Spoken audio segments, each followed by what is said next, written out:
पण जे काम असेल तरच बाहेर निघा. मुंबई नाशिक सगळ्या ठिकाणी स्कूलला सुट्टी दिलेली मित्रांनो. आणि अशा पद्धतीने पुन्हा मुंबई बंद, नाशिक आणि मुंबई पूर्ण बंद झाले. अभ्यास करायचा, तिला पण धरून बसायचं, तू पण अभ्यास करायचा, बाहेर नाही फिरायचं. Hey guys, welcome to my new blog. तर मित्रांनो, बघूया आजचा ब्लॉग कसा होतो. आजचा ब्लॉगचं सगळ्यांचं स्वागत आहे. मम्मी काय म्हणते तू? काय आज पण खिचडी का? मग काय बनवू? मग काय बनवशील? एक काम कर ना, तो पडलेला आहे बघ ना, सार पडलेला आहे, खूप सार पडलाय. काय करू? पांढरा भात कर फक्त. खात नाही काय नाही. नाही ग, त्याच्यासोबत पांढरा भात खूप छान लागल. मला माहिती तू भाजी खात नाही सकाळची. हा, सकाळची भाजी खात नाही तू. अरे तो पडलाय ना सार, वांग्याच्या भाजीचा सार पडलाय ना, पांढरा भात कर, पण मोकळा मोकळा कर, एकदम बरं एकदम मोकळा मोकळा पाहिजे. चल. सार आणि भात खाईल, आणि अजून काहीतरी थोडंसं भाजी पोळी काहीतरी पाहिजेलच ना मला त्यामुळे. भाजी पोळी बी पाहिजे. हा, मग थोडंसं काहीतरी तर पाहिजे तोंड लावायला. चटणी, कसली चटणी? कसली बी चटणी कर. मिरचीचा ठेसा करू? त्रास होतो पोटाला. तवार नसून त्रास होतो पोटाला. ठेसा म्हणतो ना, मिरची चटणी, मग चटणी म्हणते. मग चटणी दुसरा काय काहीतरी कर. दुसरी चटणी कोरडीच भाजी कर, आणि तो भात आहे मला. दुसरी चटणी ना, सोमवार आहे, चटणी नाही करता येणार दुसरी. पाहते काहीतरी भाजी असेल तर. हा भेंडी पडलेली. हा, ठीक आहे ना, भेंडी आणि भात आणि सार. पप्पांना काय करू आलो? डाळ भात कर मग. ते करतो मी. बरं. पांढरा भात मला पण होऊन जाईल. हा, आणि ती पण भाजी खाते मला भातासोबत. चालेल चालेल. आणि भेंडी कर, झालं माझं. उद्या काय करावं? तर मित्रांनो, आजचा हा असा स्वयंपाक आज आम्ही करणार आहे.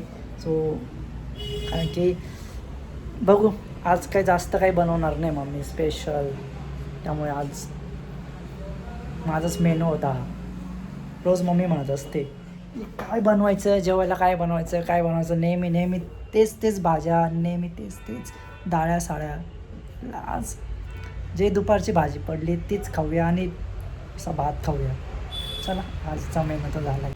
पुन्हा मुंबई बंद, नाशिक आणि मुंबई पूर्ण बंद झाले. जाणं येणं.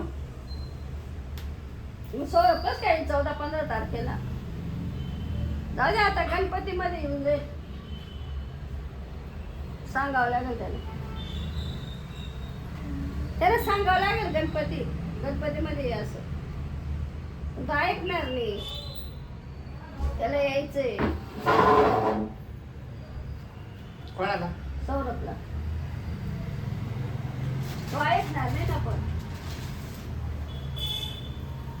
हे गेलो, हे बनवून आणलं परत. आता द्यायचंय त्या माणसाला द्यायचे. तर मित्रांनो, फायनली मम्मीने लावलाय गावाकडे फोन. बघूया आता काय काय म्हणतोय. कोण आत्या बसलेले? कल्पना आत्या. खोट बोलते तू. माय ना आजी, उद्या नाही जाणार ना मग?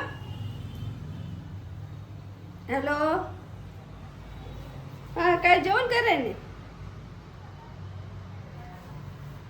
हा का, तो म्हणे जेवण करते म्हणे आजी म्हणे. तेव्हा म्हणे नाही म्हणे. काय भाजी काही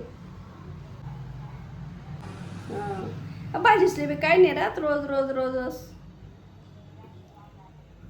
पाणी पावसानं भाज्या बी नाही येतात. आमने मने बी भेंड्या पडेल शेत, वांग पडेल शेतस. ते ना भाषा काय शब्दशी काय माहिती. कोणाची? माझं कळतच नाही सियाचं बोलणं. असे काय झालं? त्यांना माहिती बोलते. दे तिच्याकडे दे. शिया बाळा दादा व्हिडिओ काढतोय. कशाला तो व्हिडिओ काढून राहिला? बोल. शियाकडे दे ना. शियाकडे हॅलो श्या, अय श्या, अभ्यास करते. काय अभ्यास दिलाय? ABCD दिलेले. तिला शिकवत जाय तू पण. हा, अभ्यास करायचा, तिला पण धरून बसायचं, तू पण अभ्यास करायचा, बाहेर नाही फिरायचं. पप्पांनी पॉपकॉर्न बनवले, आम्ही पॉपकॉर्न खाल्ले.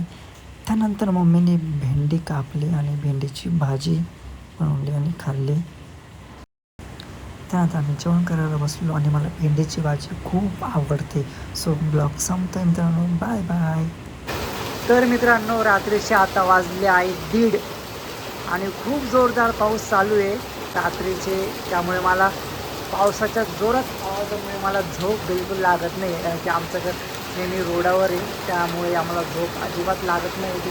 त्यामुळे मी बाहेर आलो आणि म्हटलं एक व्हिडिओ काढावी, कारण की म्हटले असं आहे की उद्या पण खूप जोरदार मुसळधार पाऊस होणार आहे. त्यामुळे स्कूलला आणि जे छोटे छोटे शहर आहेत, जे खेडेगाव वगैरे, तिथे स्कूलला आणि मुंबई नाशिक सगळ्या ठिकाणी स्कूलला सुट्टी दिलेली मित्रांनो. आणि अशा पद्धतीने खूप जोरदार पाऊस चालू आहे. सो तुम्ही पण काळजी घ्या. इम्पॉर्टंट जे काम असेल तरच बाहेर निघा, तर बाहेर निघू नका.